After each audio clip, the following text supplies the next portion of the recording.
Hey, welcome back to the podcast, the Evil Dungeon Master Universe podcast. I am your host, Evil Dungeon Master Vince. It is Monday. It is time for another podcast, and hopefully you had a great weekend, because I know I did. I only got to play one game this weekend. I know. One game. I played in a GURPS game, G.I. Joe GURPS, which ran for the afternoon. Had a great time playing that game. I like GURPS 3E as far as playability when it comes to simpleness. As long as you don't play with the movement rules, it is a rather simple, eloquent system. But you're not here to talk about that. You're here to talk about Dungeons and Dragons, Advanced Dungeons and Dragons, at that first edition. So, okay, this story today has to do with a monster. Now, I'm prepping my group for a basic fantasy campaign.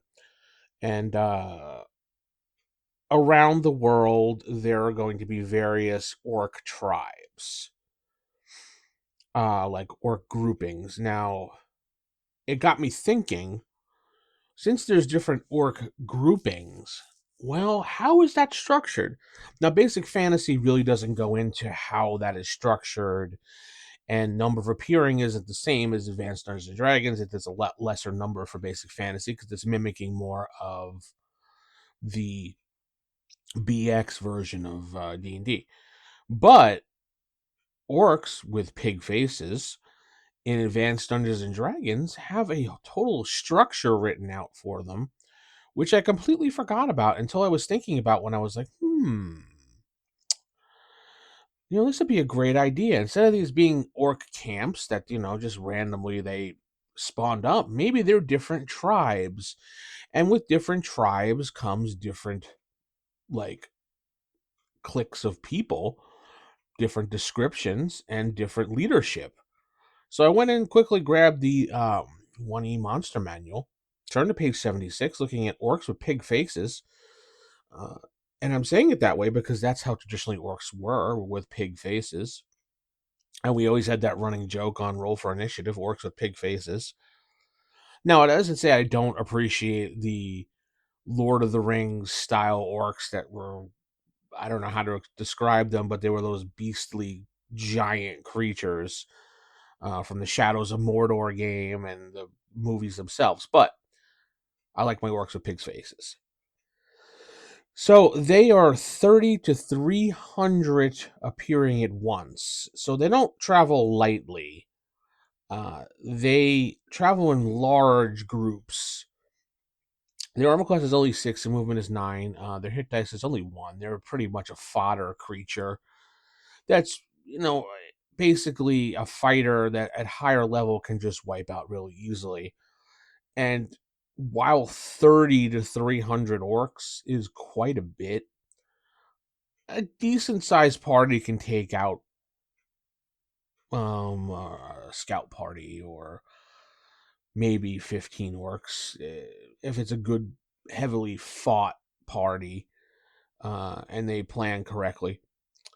But getting on, they are lawful evil, so they're not always going to attack right away. They could also uh, choose something else. Anyway, orc tribes, and this is the point where I wanted to get at here, because there's some great information here if you want to build an orc tribe, kind of like a small ecology type thing. Remember when they used to do the articles for Dragon Magazine, the ecology of, and the monster? This is kind of like the ecology of, because there's some great information here. Orc tribes are fiercely competitive, and when they meet, 75% likely that they will fight each other unless a strong leader, such as a wizard or evil priest or evil lord, with sufficient force behind him, is on hand to control the orcs. Being bullies, the stronger will always intimidate and dominate the weaker. If goblins are near, for example, the orcs are strong, and if the orcs are strong enough, they will happily bully the goblins. Orcs dwell in places where sunlight is dim or non-existent. So orcs were probably only going to be out at night. They hate the light. That's another thing you have to remember. They hate light. Orcs do not like to be out in the daytime. They do not like to be out when the sun's out. So, sun's out, guns out, not for the orcs. They're hiding in the forest. And they have a penalty, much like how another one, never mind. In full daylight, they must deduct 1 from their dice rolls to hit opponents, but they see but they see well even in total darkness. Infravision.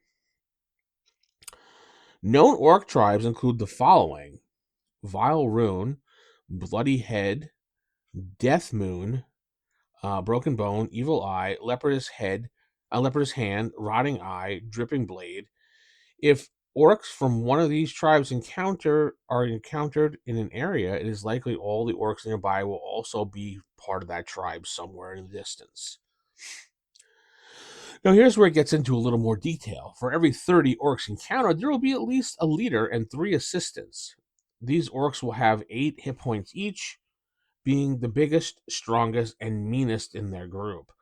If 150 or more orcs are encountered, there will be the following additional figures with the band, such as a sub-chief, 3 to 18 guards, each having armor class of 4 and 11 hit points, and fighting as monsters with 2 hit dice. Notice that's 2 hit dice now. Doing 2 to 7 or 1d6 plus 1 damage. If the orcs are not in their lair, there is a 20% chance they will be escorted by a train of 1d6 carts and 10 to 60 slave bearers bringing supplies and loot to their chief or a stronger orc tribe. The carts will hold goods worth anywhere from 10 to 1,000 gold pieces, and each slave will bear goods worth 5 to about 30 for 5d6. Yeah, 5 to 30 gold pieces. If such a train is indicated, double the number of leaders and assistants, and 10 normal orcs for each cart in the train, and a sub-chief with 5 to 30 guards will always be in charge. Now, orc lairs. And this is the part I was mostly interested in because of the groupings of orcs in my campaign. Now, in my campaign world, the orcs are pretty much known where they are, where the tribes are. They've been scouted by the Duke's Knights, and they aren't really afraid to pretty much be blazing about their involvement. They are sitting pretty much in an encampment in the forest, and they will come out from time to time and try to harass the villagers and harass various towns and try to get their way. So, orc lairs are underground 75% of the time, and in an above ground village 25% of the time. There will always be the following additional orcs when the encounter is in the creature's lair. And this is the one I was interested in. A chief, 5 to 30 bodyguards, AC 4, 13 to 16 hit points. Attacks his monster with 3 hit dice, doing 2d4 hit points worth of damage. Females equal to 50% of the number of males. Youngins equal to 100% of the males. If the lair is underground, there's a 50% chance that there will be 2 to 5 ogres living with the orcs. If the lair is above ground, it will be in a rudimentary village with wooden huts protected by a ditch, rampart, and log palisades. The village will have 1 to 4 watchtowers and a single gate. There will be 1 catapult and 1 ballista for each 100 male orcs, round to the nearest 100. The weaponry shown below is basically what type of weapons they will have, and it goes from 5 to 20%, depending, like sword and flail, sword and spear, blah, blah, blah, blah, blah. All right, continuing. Leaders and above will always have 2 weapons. If the sub-chief is with a group, the tribal standard will be present 40% of the time. The standard is always present when the tribal chief is. The standard will cause all orcs within 6 inches to fight more fiercely, which adds a +1 hit dice on morale checks, on hit dice and morale checks. Orcs are cruel and hate living things in general, but they particularly hate elves and will always attack them in preference to other creatures. They take slaves for work, food, entertainment, torture, etc., but not elves, whom they kill immediately. Orcs are accompanied by tunnels and miners. They note new and unusual constructions underground 35% of the time and spot sloping passages 25% of the time. The majority of orcs speak goblin, hobgoblin, ogre, in addition to languages of orcs and lawful evil. So the description is where it's pretty interesting too. Orcs appear particularly disgusting because their coloration is a brownish green with a bluish sheen, highlighting their pinkish snouts and ears. Their bristly hair is dark brown or black, and sometimes with tan patches. Even their armor tends to be unattractive, dirty, and often a bit rusty. Orcs favor unpleasant colors in general. Their garments are in tribal colors, and as are shields and devices in trim. Typical colors are blood red, rust red, mustard yellow, yellow green, moss green, greenish purple, and blackish brown. They live for about 40 years. Now, there's also one final little paragraph here about half-orcs, which I've never really paid attention to, honestly. I probably have read it multiple times in the years of playing this game. And you know how when you play this game over time, you kind of remember, not remember things and move on to how you whenever you want to do it. Because honestly, orcs are usually there for the first couple of levels, and once you get past the first couple of levels, they become kind of useless monsters to you as a DM. Sure, 300 of them against a fifth level fighter, they can get a lot of attacks, but then they can get overwhelmed. Half-orcs. As orcs will breed with anything, they are a number of unsavory mongrels with orcish blood, particularly orc goblins, orc hobgoblins, and orc humans. Orcs cannot crossbreed with elves. Half-orcs tend to favor the orcish strain heavily, so such sorts are basically orcs, although they can sometimes 10% pass themselves as a true creature of their stock, goblins, hobgoblins, whatever.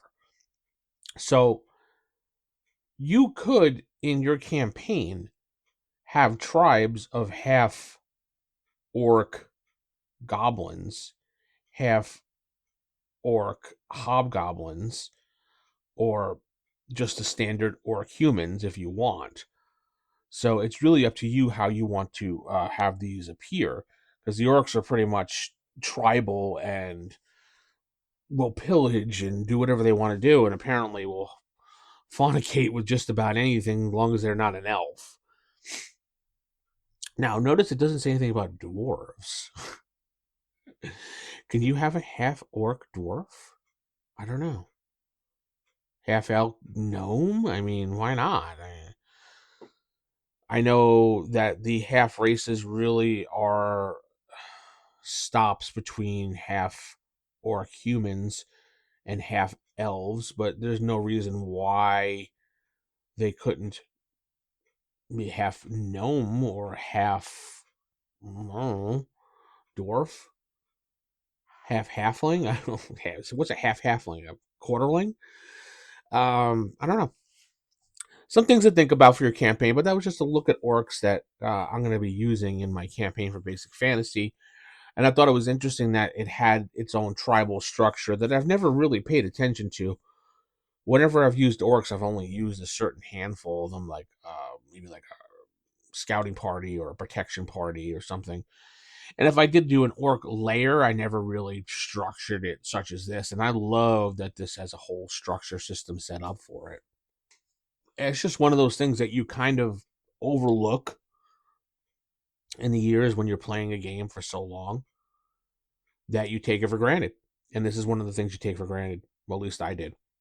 I just wanted to share that with you guys today. Hopefully, you've learned something about orcs with pig faces. And tell me what you think about orcs. How have you used them in your campaign? How have you not used them in your campaign? I don't know. I'm going to head out. Keep it original. Keep it old school. Good night. God bless. We'll keep praying for you. Good night.